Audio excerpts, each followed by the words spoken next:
রেজাউল করিম রনি, আমি আপনার কাছে শুনতে চাইছি, এটা কি আসলে সংঘর্ষকে উস্কে দেওয়ার জন্য এ ধরনের বক্তব্য দিচ্ছে কিনা কোনো কোনো নেতা? না, আপনারা ধরেন এখানে মাফিয়া তো আছে, পলিটিক্সে তো মাফিয়ারা ইনভলভ, তো মাফিয়াদের বিরুদ্ধে বলা যাবে, কিন্তু নাসিরউদ্দিন পাটোয়ারি যেটা করছে এটা মিসফায়ার করছে।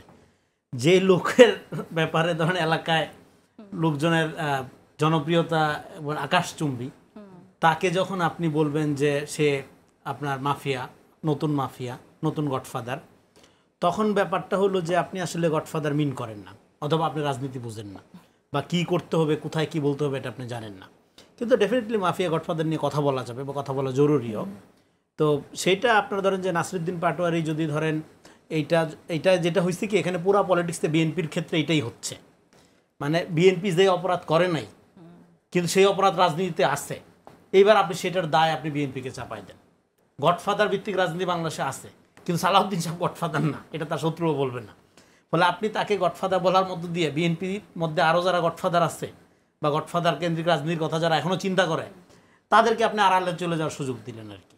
হ্যাঁ, তো এইটা, এবং এই যে চাঁদাবাজি সমস্যাটা তো বিএনপি, আওয়ামী লীগ, এনসিপির সমস্যা না, এটা একটা স্ট্রাকচারাল সমস্যা। খেলো করে দেয়া, এই স্ট্রাকচার আপনি চেঞ্জ না করে যতই আপনি চাঁদা আর বিএনপি একাকার করবেন, ততই তো আপনার ধরেন লোকজন কি হবে একটা পর্যায়ে, যে চাঁদার কথা বিএনপিকে বলা মানেই হলো আচ্ছা মিথ্যা অভিযোগ দেওয়া। ফলে বিএনপি যেখানে রিয়েল চাঁদাবাজি করবে সেটাও বা সেটা প্রোপাগান্ডা, ওই এলাকার ভুক্তভোগী ছাড়া বাকিরা বলবে আচ্ছা এটা মনে হয় প্রোপাগান্ডা, কারণ চাঁদার নামে তো প্রোপাগান্ডাই হয় বিএনপির ব্যাপারে। ফলে চাঁদার প্রবলেমটা একটা স্ট্রাকচারাল সমস্যা। আপনি যদি ময়লার এই ব্যবস্থা রেখে দেন, আপনি যদি জুটের এই ব্যবস্থা রেখে দেন, এখানে হাত বদল হবে, মাথা বদল হবে, কিন্তু চাঁদা কেউ না কেউ নিবে। এবং অভ্যুত্থানের পরে চাঁদাটা নিশ্চয়ই আওয়ামী লীগের লোক নিবে না। আওয়ামী লীগের লোক নিলে কি আপনারা খুশি হইতেন? এটা খুশি হওয়ার কোনো কারণ নেই। তো এটা বিএনপির লোক নিবে, এটা স্বাভাবিক ব্যাপার। কিন্তু এই স্বাভাবিকতাটাকে চেঞ্জ করার জন্যই তো অভ্যুত্থানটা হয়েছিল। ফলে আপনি সংস্কার নামে একটা পুরো আমলাতান্ত্রিক জটিলতার মধ্যে ঢুকে গেলেন, কিন্তু ইমিডিয়েট যে জিনিসগুলো করা দরকার, গরিব মানুষের এই রাস্তার চাঁদা, হকারদের চাঁদা, তারপরে এই যে জুট ময়লার এইগুলো আপনার ঠিক করা, পুলিশ ঠিক করা, সিস্টেমটা ঠিক করা, যেগুলোর জন্য কোনো রাজনৈতিক দল বাধা হয়ে দাঁড়াইতো না, সেগুলো না করে এখন আপনি যখন শুধুমাত্র বিএনপি চাঁদাবাজ এই ট্যাগ দেওয়া রাজনীতি করবেন, যেটা এখানে একটু আলোচনা হলো, politics of naming is dangerous. এই পলিটিক্স অফ নেমিং আপনাদের ক্ষতি করবে। আর এখন যে রাজনৈতিক ব্যাপারে আপনি আলোচনা করছেন, যে প্রশ্নটা আপনি এখানে তুললেন, এইটা একটু আলোচনা করা দরকার। আমরা রাজনীতির এখন কোন মডেলে আছি? আমরা রাজনীতি এখানে বাংলাদেশে যেটা অভ্যুত্থানের পরে সাধারণত যেটা হয় কি, অভ্যুত্থানটা কেন হয়? অভ্যুত্থানটা হয়তো ধরেন একটা সমাজের ফ্যাসিজম বা আপনার স্বৈরাচারী অবস্থা এত চূড়ান্ত জায়গায় যায়, যখন বিভিন্ন সেক্টরের লোক কমনলি ভিকটিম ফিল করে। একটা মাদ্রাসার ছাত্র, একটা প্রাইভেট ইউনিভার্সিটি, একটা পাবলিক, একটা রাস্তার হকার, একটা এলিট কমনলি ভিকটিম ফিল করছিল আওয়ামী লীগের ব্যাপারে, গণ অভ্যুত্থান হয়েছে। কিন্তু গোটা 17-16 বছরে পুরো সমাজেরই একটা ফ্যাসিবাদী রূপান্তর হয়েছে। সেই রূপান্তরটা কিন্তু নষ্ট হয়ে যায় না, এটা অটুট আছে, ইনট্যাক্ট আছে।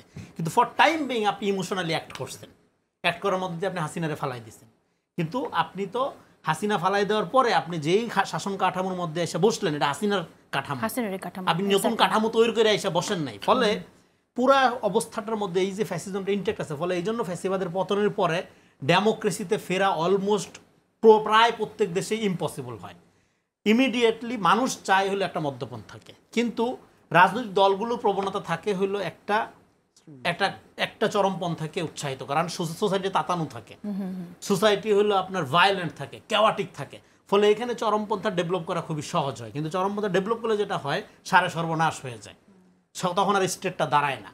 এই জন্য আমাদের এখানে যে কোনো মূল্যে একটা মধ্যপন্থার রাজনীতিকে বিকশিত করতে হবে।